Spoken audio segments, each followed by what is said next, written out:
Hey everyone, and welcome to this explainer. I am absolutely thrilled to have you here today.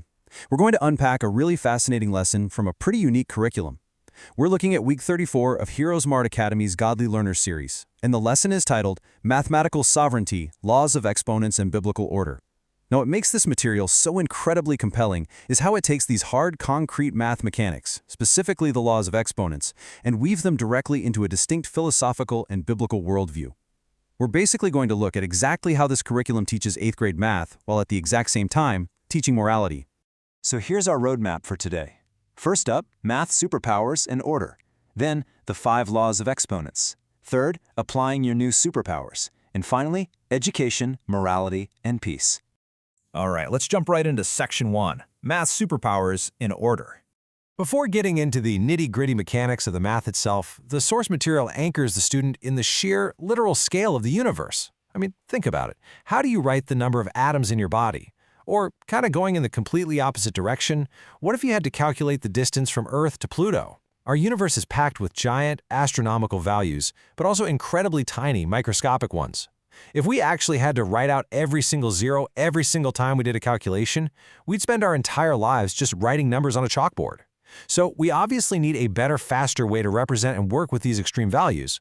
What's really interesting here is how the source frames exponents to the students. It doesn't just dryly call them rules. No, it calls them literal math superpowers. Mastering concepts like the product, quotient, power, zero, and negative exponents simplifies what would otherwise be painfully long calculations. The text points out that understanding these rules is a massive shortcut in fields like science, technology, and coding.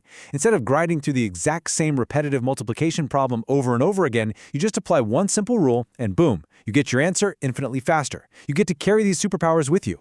And this is where we really see the macro worldview of the source material shine through. The curriculum frames the very existence of these mathematical shortcuts through a strictly biblical lens. By bringing in Psalm 147:5, "Great is our Lord and mighty in power, his understanding has no limit," the text posits that God's immense power and design are actually what allow us to see the underlying order and reliability in these mathematical patterns. So the predictability of math, it's presented here as a direct reflection of that limitless understanding. Let's keep moving. Section 2, the 5 laws of exponents. So, you can think of this next part as a fast-paced training montage for your new mathematical abilities. First up, we've got the product rule. When you're multiplying terms with the exact same base, you just add the exponents. For example, x to the 3rd power multiplied by x to the 2nd power equals x to the 5th power. If you think about it visually, you're taking 3 x's, combining them with 2 more x's, so how many do you have multiplying together? 5. It's a beautifully easy shortcut. Next, we've got the exact opposite operation, the quotient rule. When dividing with the same base, you do the opposite of addition. You subtract the exponents. So, x to the 5th divided by x squared leaves you with x to the 3rd. Just picture a fraction in your head. If you have 5 x's on top and 2 on the bottom, the quotient rule is literally just canceling out 2 of those top x's with the 2 on the bottom, leaving you with exactly 3. Now, watch how fast these superpowers stack up with the power rule. If you're raising a power to another power, you just multiply the exponents. Let's say you take x squared, put it in parentheses, and raise that entire thing to the 3rd power. You just multiply the 2 and the 3. Your answer? X to the 6th power. It's an incredibly fast, efficient way to scale up numbers. All right, superpower number 4 involves negative exponents. Now, I know negative exponents might seem a little tricky at first glance, but they actually have one very simple job. They just flip the number to form a fraction. If you see x to the negative 2 power, that simply becomes 1 over x to the positive 2 power. It just pushes that base straight down into the denominator. And finally, the zero exponent rule. I absolutely love this one because it's a massive pattern interrupt. The rule dictates that absolutely anything, and I mean no matter how giant or horribly complicated the base is, if it's raised to the 0 power, it will always equal exactly 1. It's an absolute, unwavering rule in the math universe, at least as presented in this lesson. Anything to the 0 power is 1, period. Okay, let's roll into Section 3, applying your new superpowers. Let's go ahead and put this newly learned training to the test with some real applications, just like an 8th grader would experience it. We can see the product, quotient, and negative exponent rules functioning side by side right here. Take a look at that first row, x to the 4th times x to the 3rd. Using our product rule, we simply add 4 plus 3, giving us x to the 7th. Second row, y to the 5th divided by y squared. Quotient rule kicks in, we subtract 2 from 5, leaving us with y to the 3rd.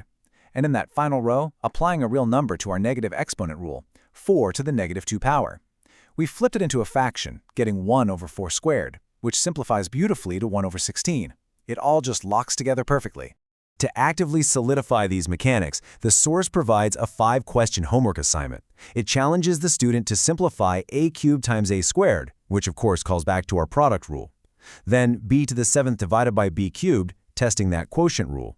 Next, m squared all raised to the 4th power, demanding the power rule. Then, the ultimate trick question, simplify x to the 0 power, which we know is always 1. And finally, write 3 to the negative 3 power as a fraction.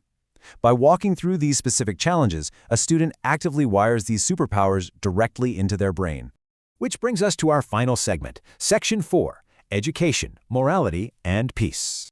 Because you see, the mechanics of math are literally just half the equation here. The Academy operates on a very specific foundational principle, intertwining biblical morality with education. As the source material explicitly states, their philosophy is that education without morality will ultimately hurt people. They present a really clear contrast. You could teach a student all the math superpowers in the world, but if those skills aren't paired with a moral framework, that education is incomplete. The whole goal of intertwining the two is to prevent a scenario where students have power and knowledge, but totally lack the ethical grounding to use it well.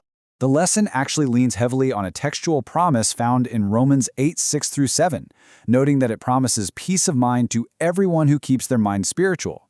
The source material states that this peace of mind is their actual experience and the experience of the students engaging with their content. They're essentially tying the cognitive discipline of learning complex math directly to the spiritual discipline of maintaining a biblically moral mindset. And that leads us to the ultimate thesis of the source material. What's the point of being smart and supposedly educated if you continue to make bad choices that hurt? This provocative question is presented directly by the curriculum to challenge the student. It leaves us pondering the fascinating intersection of raw knowledge and moral responsibility. I mean, you might have the math superpowers to calculate the universe, but do you have the moral compass to navigate it? It's a really intriguing look into an educational model that flat out refuses to separate the laws of exponents from the laws of morality. Thanks so much for joining me on this explainer, and keep exploring.